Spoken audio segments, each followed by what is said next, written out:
नमस्कार, बहुत स्वागत है आपका। आप देख रहे हैं आपकी आवाज और आपके साथ मैं हूं आसिफ शेख। आपकी आवाज में आज बात सरकार के एक बड़े फैसले और फैसले पर हो रही सियासत की। एमपी की शिवराज सरकार तंगहाली से गुजर रही है। शिवराज सरकार पर 2 लाख करोड़ रुपए से ज्यादा का कर्ज है, खजाना खाली है और इसी खाली खजाने को भरने के लिए अब सरकार ने तय किया है कि वो कुछ सरकारी संपत्तियों को बेचेगी। अब तक करीब 39 ऐसी संपत्तियों की पहचान भी की जा चुकी है जो बेची जाएंगी। और तो और 1 महीने पहले मुरैना के पोरसा बस स्टैंड को तो सरकार बेच भी चुकी है। सरकार इसे जरूरी बता रही है तो कांग्रेस सवाल उठा रही है। कई सवाल हैं जो हम भी उठाएंगे, जवाब जानने की कोशिश करेंगे। एक खास पैनल भी हमारे साथ जुड़ेगा, लेकिन आइए सबसे पहले एक रिपोर्ट देखते हैं।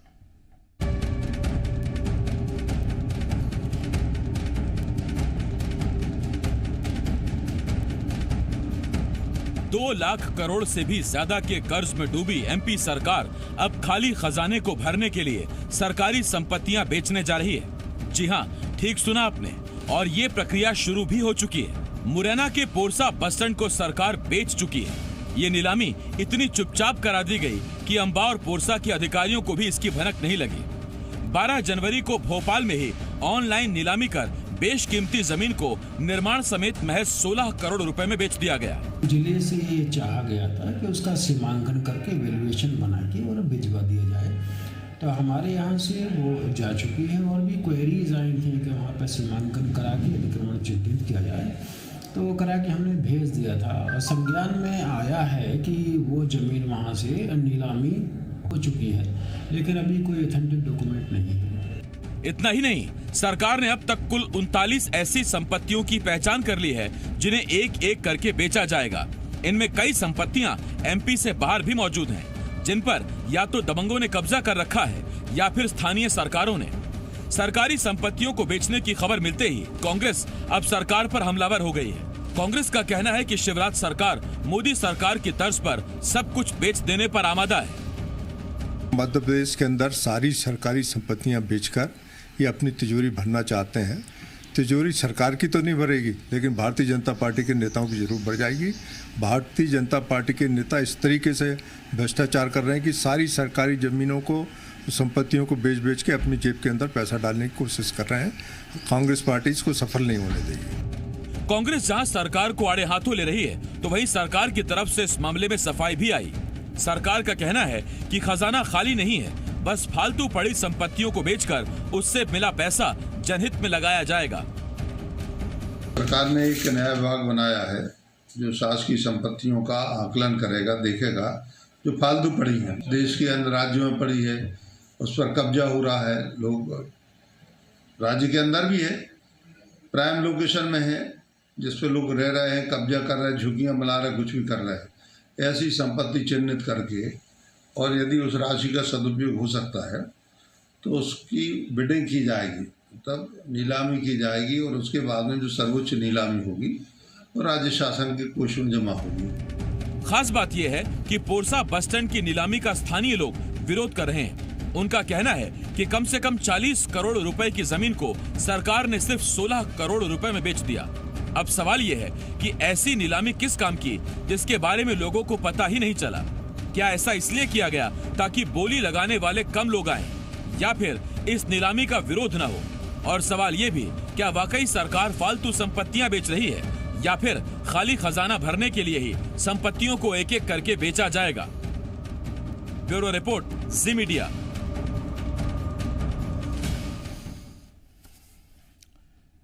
कई सवाल हैं जिनके जवाब जानने की कोशिश करेंगे। 3 खास मेहमान हमारे साथ जुड़ रहे हैं। हमारे साथ कांग्रेस की तरफ से पूर्व मंत्री senior leader Chaudhary Rakesh Singh Chaturvedi ji, BJP की तरफ से senior leader doctor Hitesh Vajpayee साहब और वरिष्ठ पत्रकार रविंद्र जैन जी हमें ज्वाइन कर रहे हैं। मैं आप तीनों का बहुत बहुत स्वागत करता हूं। सबसे पहले जनता को, दर्शकों को हम ये बता दें कि ये जो पोरसा का बस स्टैंड बेचा गया, ये करीब 16 करोड़ रुपए में बेचा गया। स्थानीय लोगों का कहना है कि यह बेशकीमती जमीन, पौष इलाके की जमीन करीब करीब 40 करोड़ की थी निर्माण समेत, उसे सरकार ने 16 करोड़ में बेच दिया। 16 जनवरी को भोपाल में ही ऑनलाइन ऑक्शन के जरिए इसे बेच दिया गया। निविदा दी गई थी, टेंडर हुए, माफ कीजिए, ऑक्शन हुआ था, ऑक्शन में जो बोली लगी उसे बेच दिया गया। कई सवाल हैं जिनके जवाब जानने की कोशिश करेंगे। वाजपेयी साहब हमारे साथ जुड़े हुए हैं बीजेपी की तरफ से। वाजपेयी साहब, पहला सवाल तो आपसे यही है, सर कहते हैं कि सपूत जो होते हैं वो संपत्ति बढ़ाते हैं, बेचते नहीं है सर। बिल्कुल, और बढ़ाई जा रही है। आप और मैं जब बात कर रहे हैं ना आसिफ जी, तो 30 किलोमीटर रोज नेशनल हाईवे का निर्माण हो रहा है। ऐसे ही हजारों किलोमीटर रेलवे ट्रैक का निर्माण हो रहा है। 8,500 किलोमीटर लगभग अगले बचे हुए सत्र में आप मान के चलिए कि रोड्स का एक्सपांशन होने जा रहा है, जो कैलकुलेटेड है। और इस सब के लिए जमीनें सरकार ही लेती है, नेहरू जी के दादाजी तो नहीं लेते आके। तो मेरे को तो कांग्रेस की बातों पे बड़ी हास्यास्पद लगती हैं। और 16 करोड़ से अच्छा क्या होगा? अच्छा, एक तरफ बोलते साहब किसी को पता नहीं लगा, और दूसरी तरफ बोलते ऑनलाइन निविदा ऑक्शन हुआ है। एक तरफ बोलते नहीं साहब वो तो बीजेपी के नेताओं को दे दी और इनको पता ही नहीं कि दी किसको है। मतलब ऐसी उठपटांग बातें करना बड़ा मेरे को हास्यास्पद लगता है। और मेरे को तो आसिफ जी आज आपकी भी चिंता हो रही है थोड़ी सी कि मतलब आप बताइए, संपत्ति का नियमन करना जो अनुपयोगी है या जो इस प्रकार आप खुद ही पिक्चर्स दिखा रहे हैं कि किस प्रकार की स्थिति में वो जगह है, और उसको हटाकर यदि कोई अच्छी जगह बस स्टैंड बनता है या कहीं स्टॉप बनता है तो ज्यादा बेहतर तरीका है। कॉलेजेस बनते हैं, स्कूल्स बनते हैं, नए बस स्टैंड बनते हैं, रोड्स बनती हैं, रेलवे लाइन बिछाई जाती हैं। इस सब को लेकर सरकार जहां एक और जमीनों को लेती है जिसको प्रोक्योरमेंट ऑफ द लैंड कहा जाता है, वहीं दूसरी ओर इस प्रकार की जो लैंडलॉक्ड प्रॉपर्टीज होती है, जो पुरानी प्रॉपर्टीज हैं, अनुपयोगी हो गई हैं, उसका निष्पादन भी किया जाता है। बस सर एक सवाल मेरा आपसे, एक तो सर धन्यवाद इस मतलबी दुनिया में अगर आप मेरी चिंता करते हैं तो उसके लिए बहुत शुक्रिया सर। ऐसे शुभ चिंतकों की मुझे हमेशा आवश्यकता है, मार्गदर्शन मिलता रहता है। मेरा सवाल आपसे ये है सर, जमीन अगर आपने कहा कि आपने खुद दिखाया जमीन कितनी बंजर पड़ी है, खराब पड़ी है, तो इस पर सर निर्माण कराने, सौंदर्यीकरण की जिम्मेदारी सरकार की थी। ये जमीन कोई बंजर तो है नहीं सर, ये जमीन बिल्कुल पोरसा की मार्केट के बीचम बीच है, इसीलिए इसकी कीमत करीब 40 करोड़ रुपए है।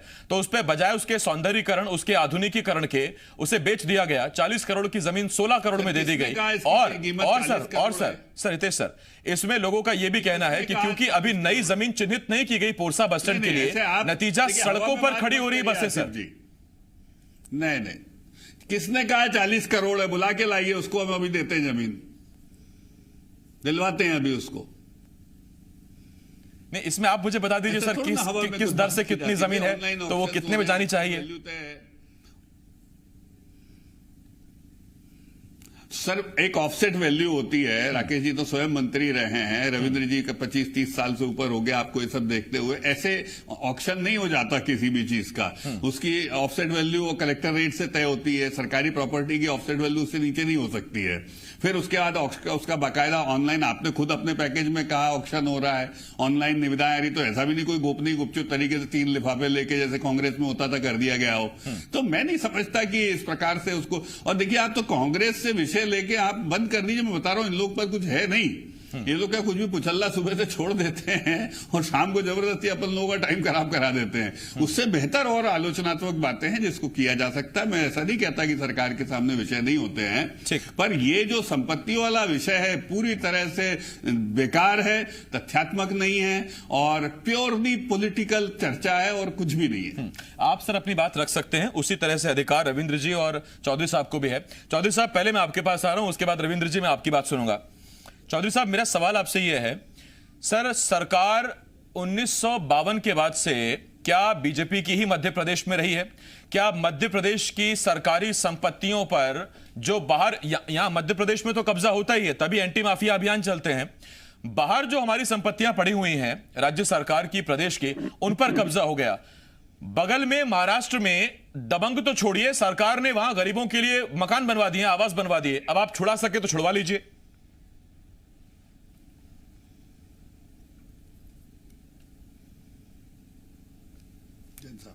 चौधरी साहब सुन पा रहे हैं जी? हाँ, बाद में आपकी आवाज थोड़ी कट गई थी, अब सुन पा रहा हूँ। चौधरी साहब मैंने कहा 1952 के बाद से सारी सरकारें बीजेपी की तो रही नहीं, आपकी भी सरकारें रही हैं।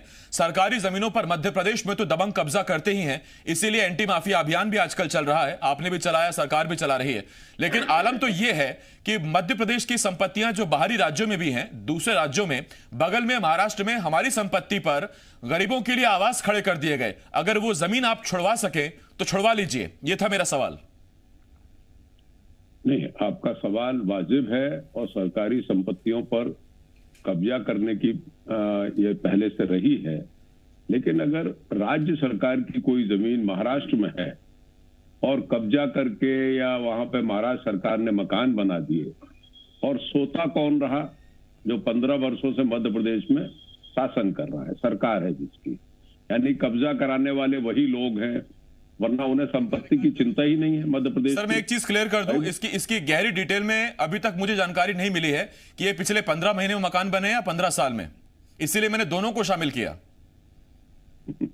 नहीं, कांग्रेस के समय कोई भी जमीन कब्जा नहीं हुई है। मैं आपके पूरे प्रश्न का जवाब दे रहा हूं जी।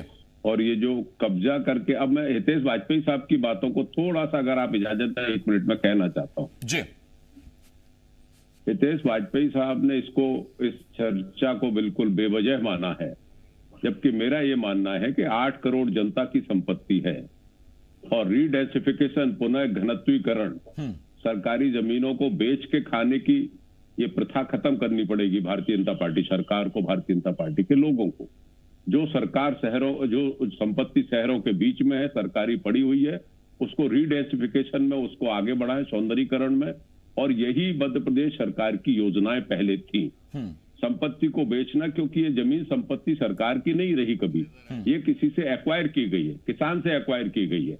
और नियम ये रहता है, अगर आप उसका उपयोग नहीं कर रहे हैं उसके लिए, तो उस किसान को वो संपत्ति वापस करना चाहिए, उसके वारिसान को वापस करना चाहिए। आप इस तरीके से संपत्ति को बेच के खाने के, आपने अभी कहा है, जो बात मैं फिर भी दोहरा देता हूं, 3 तरीके के देहात में कहे जाते हैं पुत्र होते हैं। एक पुत्र जो होता है जो संपत्ति को बचा के रखता है, एक सपूत होता है जो संपत्ति को बढ़ाता भी है और सहेज के रखता है, और तीसरा होता है कपूत जो संपत्ति को बेच के खाता है पूर्वजों की। तो मध्य प्रदेश में पहली बार ये देखा जा रहा है, राज्य परिवहन की अरबों रुपए की संपत्ति को बेचने की कोशिश की जा रही है, बेची भी है। मैं समझता हूं इसमें सरकार का दिवालियापन है, विवेक का दिवालियापन है। इसको आप तथ्यों से नहीं इसमें टेक्निकली अब ऐसा लगता है सर कि गांव देहात में चलने वाली उस जो कहावत है उसमें एक चीज और जोड़नी पड़ेगी कि चौथे तरह का एक बेटा और भी होता है जो इधर संपत्ति बेच भी रहा है और उधर संपत्ति बढ़ा रहा है। ये हितेश जी ने हमको बताया, एक नई कैटेगरी आ गई है बेटों की। कोई संपत्ति नहीं बढ़ रही है। इन्होंने जो बातें की है वो केंद्र सरकार के रोड्स की है, नेशनल हाईवे की है। उसमें विचारधारा बता देंगे, समान है। मैं चौधरी साहब आ रहा हूं, सड़क पर डिबेट नहीं है मेरी, तो मैं थोड़ा उस पर थोड़ा सा मैं मूल मुद्दे पर जाऊंगा। चौधरी साहब आ रहा हूं आपके पास। रविंद्र जी मैं आपके पास आ रहा हूं। रविंद्र जी अगर एक छोटा फ्लैट लेने के लिए मूल मकान बेचना पड़े तो संपत्ति बढ़ रही है कि घट रही है? और दूसरी बात सर, पेट्रोल डीजल पर इतना पैसा, शराब से भी राजस्व, ना शराबबंदी ना पेट्रोल डीजल में कोई राहत, उसके बावजूद जमीनें बिकने लगी सर। अब देखिए, मैं ये कहना चाहूंगा कि आज हम जो डिबेट कर रहे हैं वो नीति पर है या नियत पर है। यदि नीति की बात करें तो ये कांग्रेस सरकार ने नीति बनाई थी। जब राज्य परिवहन निगम बंद हुआ तो जितने भी बस स्टैंड थे, जितने भी डिपो थे, उन तमाम सारे बस स्टैंड डिपो को बेचा गया। राकेश भाई मेरे साथ बैठे हुए हैं, कांग्रेस में मिनिस्टर भी रहे हैं। छिंदवाड़ा का बस स्टैंड बेचा गया, भोपाल का बस स्टैंड बेचा गया। और भारतीय जनता पार्टी की सरकार आई तो उन्होंने ग्वालियर का बस स्टैंड, जो ग्वालियर का डिपो है, वो बेचा है। तो ये तमाम सारी संपत्तियां बेची पहले से जाती रही हैं। तो जहां तक नीति की बात है तो ये सही है कि कांग्रेस सरकार ने ये नीतियां बनाई थी और उसके अनुसार भारतीय जनता पार्टी उस पर चल रही है। अब मैं बात करता हूं नियत की। यदि वाकई ऐसी नियत है सरकार की कि उनको खजाना भरना है इस पैसे से, तो जो 39 आपने बताया 39 जो प्रॉपर्टियों की डिटेल बनाई गई है, उनसे आखिर कितना पैसा मिलेगा? 200 करोड़ रुपए, 250 करोड़ रुपए। और मैं नहीं समझता हूं कि 2 लाख करोड़ रुपए का जो बजट मध्य प्रदेश सरकार का है उसमें 200 करोड़ रुपए से कोई खजाना भरने वाला है। हां, मैं ये जरूर चाहूंगा कि यदि कोई बहुत महत्वपूर्ण जमीनें हैं, यदि कोई अच्छी लोकेशन की जमीन है, तो सरकार रीडेंसिफिकेशन जो योजना है, पुनः घनत्वीकरण योजना है, उसके तहत स्कीम बनाए। सरकार अपनी नीतियों को इस तरह से बनाए कि उसकी संपत्तियां मतलब बिकने के बजाय बढ़ती जाए। यदि बिक भी रही है तो कुछ हिस्सा बिल्डर को मिलना चाहिए और बाकी सरकार के उसमें आधिपत्य में रहना चाहिए। नीतियों की बात होना चाहिए कि नीति ऐसी बने कि लोगों में आक्रोश ना हो, नीति ऐसी बने कि पारदर्शिता हो। यदि कोई छुपकर, जैसे कहा जा रहा है कि पोरसा में 16 करोड़ रुपए में बेच दिया, 40 करोड़ का है, हालांकि देशी दावा कर रहे हैं कि आज भी यदि कोई 40 करोड़ का कहता है तो हम दिलवाने को तैयार हैं। सवाल यह है कि क्या भ्रष्टाचार पर हम बात कर रहे हैं या हम इस बात पर बात कर रहे हैं कि सरकारी जमीनें बेचना शुरू हुई? क्या सरकारी जमीनें बेचना आज शुरू हुई है? जो हम आज बात कर रहे हैं, मुझे लगता है ये नीतियां बनी हुई हैं। आज जो नया सरकार ने किया है, मध्य प्रदेश सरकार ने, उस पर मैं सवाल उठाना चाहूंगा कि Madhya Pradesh road development corporation को यह काम क्यों दिया गया है। इस पर सवाल होना चाहिए कि यदि विभाग की जमीन है, परिवहन की जमीन है, तिलन संघ की जमीन है, वो अपनी जमीन बेचने का प्रस्ताव लाता है, खुद सरकार से अनुमति लेता है और बेचता है, लेकिन ये तमाम सारी 40 जमीनों को छाट कर हमने रोड डेवलपमेंट कॉर्पोरेशन को लिस्ट क्यों दी है, उसको वो टेंडर क्यों करेगा, ये तमाम सारे सवाल है जिसका जवाब सरकार को देना है। मैं रविंद्र जी बता सकते हैं कि क्यों ऐसा हुआ है। ये बड़ा तार्किक जवाब है हितेश वाजपेयी साहब का। जब उनसे कहा गया तो उन्होंने एक सवाल उठाया, हितेश वाजपेयी साहब ने, उन्होंने कहा कि यह भी दावा है कि चुपचाप संपत्ति बेच दी गई और ऑनलाइन ऑक्शन भी हुआ। इसके बाद स्थिति यह है कि खुद अंबा और पोरसा के एडीएम स्तर के अधिकारी को पोरसा के बस स्टैंड के बिक जाने की जानकारी नहीं है। सर, इसकी दो वजह हो सकती हैं। या तो चुपचाप इसलिए किया गया कि जन विद्रोह का सामना ना करना पड़े, ज्यादा इसका हो हल्ला हुआ नहीं, ज्यादा इसका प्रचार हुआ नहीं, या फिर कहीं ऐसा तो नहीं कि जितने कम लोग आएंगे उतनी कम में जाएगी। जाहिर बात है किसी टेंडर में या ऑक्शन में जितने ज्यादा लोग होते हैं, बेस प्राइस से उतनी ज्यादा कीमत मिलने की संभावनाएं होती हैं। मैं जानता हूं हितेश जी आप इस पर कहना चाहते हैं, लेकिन पहले रविंद्र जी से जवाब ले लूं, इसके बाद वाजपेयी साहब मैं आपके पास आता हूं। रविंद्र जी, देखिए मैं बिल्कुल आपकी बात से सहमत हूं शेख साहब, बिल्कुल ये बात सही है कि इसका अधिक से अधिक प्रचार होना चाहिए, टेंडर में पारदर्शिता होना चाहिए। मैंने पहले ही कहा है कि हम नीति और नियत दोनों विषय अलग अलग हैं। यदि सरकार ने नीति बनाई तो नीति पहले से थी, कोई नई नीति नहीं है। लेकिन मुझे इस बात पर आश्चर्य है कि स्थानीय प्रशासन को कुछ नहीं पता है, और यहां भोपाल में बैठकर यदि इस तरह का काम हो रहा है तो निश्चित तौर पर यह आपत्तिजनक है। यदि स्थानीय प्रशासन की संलिप्तता भी हो उसमें, यदि व्यापक प्रचार प्रसार हो, यदि प्रॉपर्टी मुरैना के अंदर बिक रही है और मुरैना के जिला प्रशासन को पता नहीं है, वहां के लोगों को पता नहीं है, तो यह निश्चित तौर पे एक आपत्तिजनक बात है और सरकार को गंभीरता से लेना चाहिए इन सब चीजों को। हम भोपाल में बैठकर ये सब चीजें करते रहेंगे तो निश्चित तौर पर स्थानीय जो विरोध है वो हमारे सामने आएगा।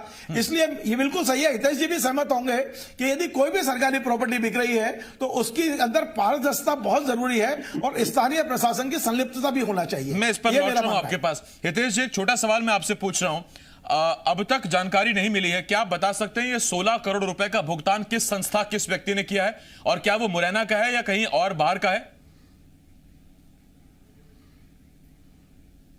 देखिए आसिफ जी, जिसने आपको ये सब जानकारी दी वही जानकारी दे देगा। मैं तो एडीएम साहब की जो उनकी नहीं, ये सवाल मैंने वाजपेयी साहब इसलिए पूछा कि सरकार में आपकी जितनी पैठ है, अगर आप उस शख्स का नाम नहीं जानते तो मुरैना का आम आदमी कैसे जानेगा? उसके पास कैसे अपॉर्चुनिटी होगी कि वो भी बोली में हिस्सा ले ले? नहीं सर, खबर आपकी है, सूत्र आपके हैं।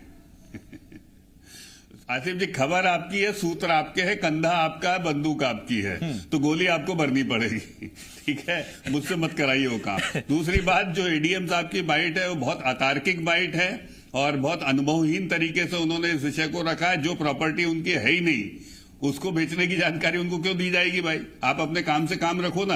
एक एडीएम के अधिकार के क्षेत्र में प्रॉपर्टी बेचना और खरीदना है, भाई जो उनके रेवेन्यू की जो लैंड्स है उसकी तो ओनरशिप उनके पास है। तो ऐसी कोई रेवेन्यू की लैंड है जो किसी डिपार्टमेंट को दी गई, पहले तो वो बिकती नहीं है आसानी से। तो ये सब बातें क्या है कि मंत्री जी रहे, राकेश जी तो जानते हैं बहुत अच्छे से, भाई जो तुम्हारा अधिकार क्षेत्र नहीं है उसमें क्या जबरदस्ती कूद रहे हो, और इस प्रकार से बाइट देके और जबरदस्ती की सनसनी क्रिएट करना, तो मैं समझूंगा कलेक्टर साहब को संज्ञान लेना चाहिए, उन एडीएम साहब की थोड़ी सी क्लास लेना चाहिए कि इस प्रकार के बयान नहीं देना चाहिए। सारा काम गवर्नमेंट टू गवर्नमेंट बिजनेस है और डिपार्टमेंटल बिजनेस है। डिपार्टमेंट में जिस डिपार्टमेंट के आधिपत्य में वो है, जैसे आपने बोला मान लो कोई परिवहन विभाग की जो राज्य परिवहन निगम को आपने किसी प्रॉपर्टी को हस्तांतरित किया कि हुआ है, उसकी प्रॉपर्टी है, उसके डिपो है, वो यदि उन्होंने बेचे हैं, उससे राशि को उन्होंने उगाया है और उस राशि के माध्यम से उन्होंने देयक अपने कुछ सेटल किए हैं या कोई अन्य जगह कोई प्रॉपर्टी बनाई है या बसें खरीदी है, ये सब संधारण करने का काम निगम का है। और उसके बाद वो निगम ये वाजपेयी साहब अगर एडीएम साहब सुन रहे होंगे तो वो ये जानना चाहते होंगे देना जरूरी उनकी गलती क्या है। एडीएम कि उन्हें नहीं पता कि प्रॉपर्टी बिक गई, या ये पता करने की कोशिश कर रहे हैं कि आखिर खरीदी किसने? साहब ऑनलाइन होता है आजकल कार्यक्रम, हम एडीएम को सूचना दी जाती है जिसकी प्रॉपर्टी है वो प्रॉपर्टी, और भंडार क्रय अधिनियम है, ऑक्शंस के पूरे शासकीय तरीके, उसमें कोई उल्लंघन हुआ हो तो बताओ। ठीक, मैं लौट रहा हूं इस पर आपके पास। ये एडीएम इतनी बड़ी बड़ी बातें कर रहे हैं कि कौन सी कंडिका का उल्लंघन हुआ है, मैं लौट रहा हूं इस पर का आपके उल्लंघन पास। हुआ है। ठीक, ऐसे मैं लौट थोड़ी रहा ना हूं बात की जाती, लूज टॉक की चौधरी जाती है कैमरे के साहब, सामने। ऑनलाइन ऑक्शन भाई इस पूरी ऑक्शन प्रक्रिया जो शासन ने करी है, कौन सी धारा और कंडिका और नियमावली का उल्लंघन हुआ? वाजपेयी साहब आ रहा हूं आपके पास। उन्होंने चौधरी सरकार के साहब, विरोध में ऑनलाइन गलत ऑक्शन बात कोई कही है। End to end encrypted message तो है नहीं कि सरकार निकालेगी, वो किसी एक ही पास मैसेज जाएगा और वो ही उसे देख पाएगा और दुनिया भर उसे देख नहीं पाएगी। हाँ, इसके तर्क में आप ये जरूर कह सकते हैं कि निविदा निकालने की या ऑक्शन निकालने की तिथि, वक्त, बेस प्राइस, इसकी जानकारी लोगों को होनी चाहिए। और क्या ये ठीक नहीं या क्या ये वाजिब तरीका नहीं कि मुरैना की अगर वो जमीन है तो सबसे पहला हक अगर किसी का बनता है तो वो मुरैना जिले के लोगों का ही बनता है कि उनको मौका मिले और वो देखें कि ये जमीन कितने की बिक रही है, क्या वो इसे लेना चाहते हैं। हालांकि मौका मिला कि नहीं मिला वो पता नहीं। अभी ऑनलाइन टेंडरिंग पे जांच चल रही है इरिगेशन विभाग की, बहुत बड़ी, और उसमें निकल के भी आया कई लोगों के खिलाफ, उसमें चार्जशीट पेश होने वाली है, मुलजिम पाए गए हैं।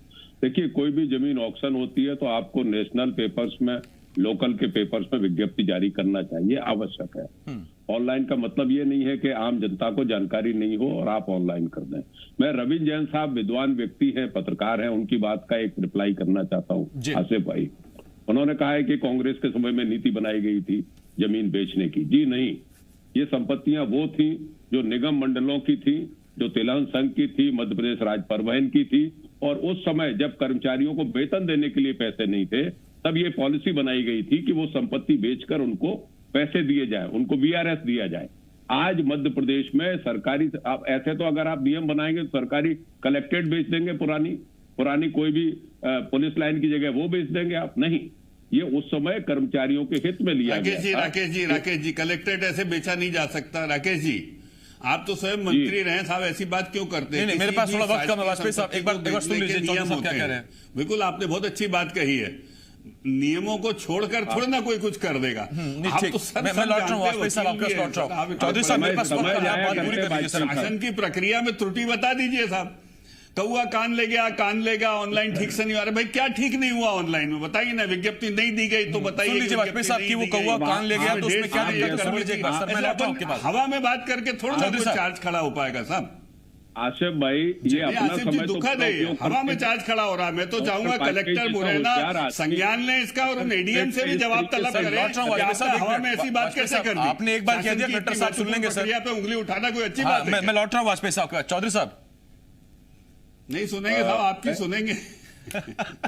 अरे सर चौधरी साहब आप। आसिफ भाई जी, मुख्य बात यह है कि ये संपत्तियां निगम मंडलों की जब बेची गई थी तब कर्मचारियों के वेतन की बात थी। आज इस जगह कोई कर्मचारी नहीं है और इनको डेपुटेशन पे भेज दिया गया है। अगर कुछ कर्मचारी है भी तो उनको सरकार चाहे डेपुटेशन पे भेज दे। लेकिन मैं हितेश वाजपेयी जी से कहना चाहता हूं कि संपत्ति पहले किसान से ली जाती है, किसान से एक्वायर की जाती है, और नियम यह है कि अगर वो संपत्ति आप दूसरे उपयोग में करना चाहते हैं, बेचना चाहते हैं, तो आपको सबसे पहले उसके बारिशों को देनी पड़ेगी जमीन। शहरों में जो जमीन हुई है, चाहे मैं भिंड में देखूं, ग्वालियर में देखूं, किसानों से एक्वायर की गई है गवर्नमेंट के द्वारा। तो पहला हक उनके। सहमत हूं। इस पूरी प्रक्रिया में आपको कोई प्रशासकीय त्रुटि दिखती है क्या? बेशक दिखती है। आपने ऑनलाइन करके 16 करोड़ में बेच दी बेशकीमती जमीन, ये आप पे कलंक है। आपको चाहिए पब्लिश करते, विज्ञप्ति निकालते। क्या ऑनलाइन ऑक्शन करना प्रशासकीय रूप से स्वीकृत नहीं है? देख तो रहे हैं अपन, आपके इरिगेशन विभाग में बीजेपी के कार्यकाल में उसमें पहले ई टेंडरिंग और दूसरी चीजें भी निकलकर सामने आई है। पारदर्शिता कितनी रखी गई वो बात अलग है, लेकिन हाँ, तब जबकि इधर कांग्रेस कह रही है कि हमने कर्मचारियों के वेतन के लिए जमीनें बेची थी, बीजेपी कह रही है कि अभी हमने जो जमीन बेची उसमें किसी तरह से कोई नियम का उल्लंघन नहीं हुआ है। बाकी बीच में हमें जानकारी देने के लिए रविंद्र जी अपनी बात रख रहे थे। बहुत धन्यवाद आपका रविंद्र जी, वाजपेयी साहब, चौधरी साहब।